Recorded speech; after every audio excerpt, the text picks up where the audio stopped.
It must have slipped your mind. I tried twice to call you, with no answer either time. But the postman brought a package I mailed some days ago. I signed it Love from Mama. At 68, Dwight Yoakam seems to have it all.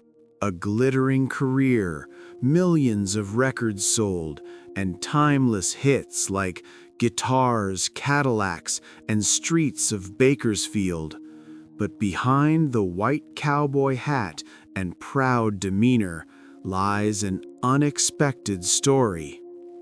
A childhood steeped in poverty, a career rejected by Nashville, and a personal life steeped in heartbreaking loneliness.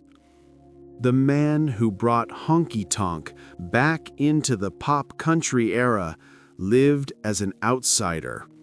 His sold-out shows only masked the fact that behind the scenes, he often returned to a cold room, without love, without family.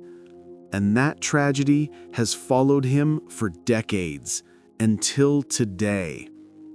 Everyone thought he was just another star of the 80s, but the truth was far from it.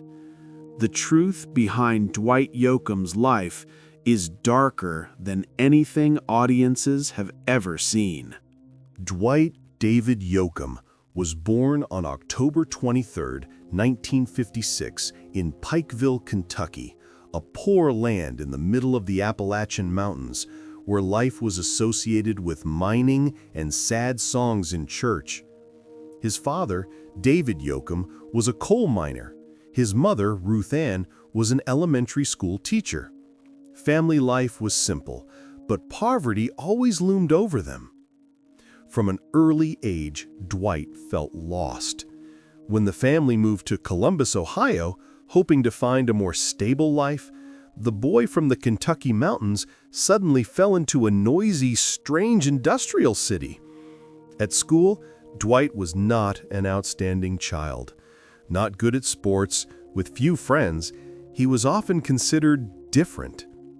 In lonely hours, the guitar his mother bought him became his only close friend. Music was Dwight's refuge. He was captivated by the melancholy of Hank Williams, the ferocity of Merle Haggard, and the roughness of Buck Owens, men who had gone against Nashville, daring to retain the Bakersfield spirit. Every night, in his small room, Dwight would sit for hours strumming his guitar, learning each chord as if holding on to a piece of Kentucky in his heart. That alienation became the source of energy that drove Dwight. One day, Dwight would bring his voice to the stage, recounting the pain, loneliness, and yearning of the abandoned. But to do that, Dwight knew that the road ahead would not be easy. In his 20s, Dwight Yoakam left Ohio for Nashville, the capital of country music.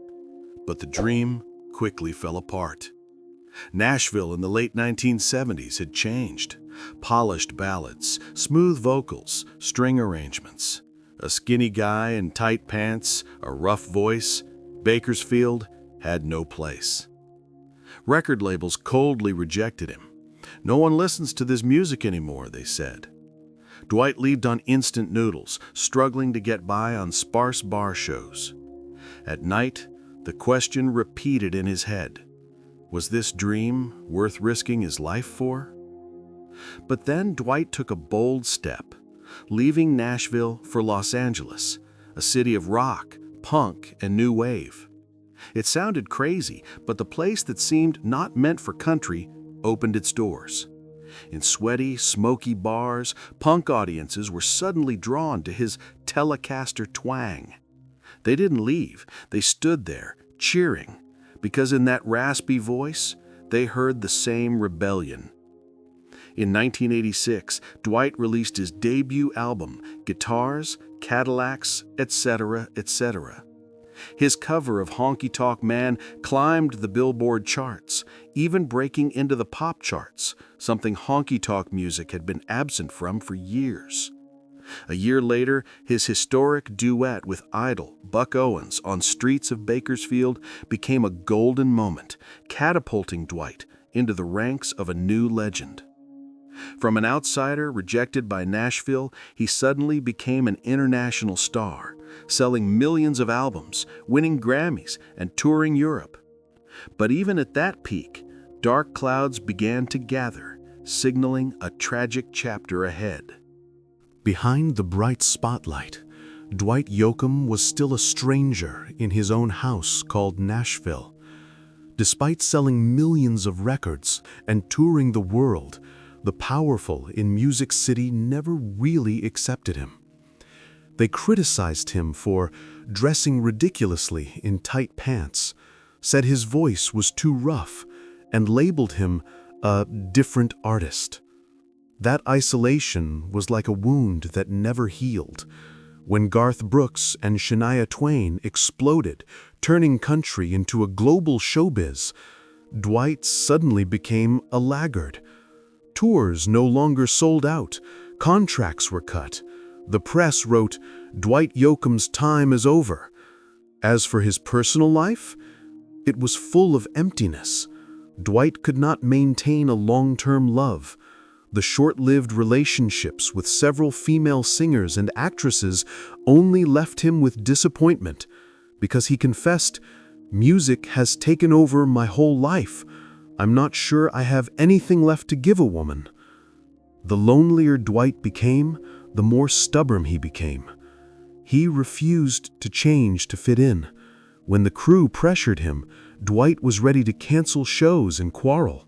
The night ended, the lights went out, and all that remained was the cold hotel room, his suitcase, his guitar, and the silence that suffocated his soul. Dwight's tragedy lay in the bitter paradox. The more loyal he was to Honky Tonk, the more Nashville turned its back on him. He was a star, but he was forever on the outside. He had millions of fans, but no home to call his own. In the 1990s, as his star power faded, Dwight Yoakam fell into a spiral of tragedy.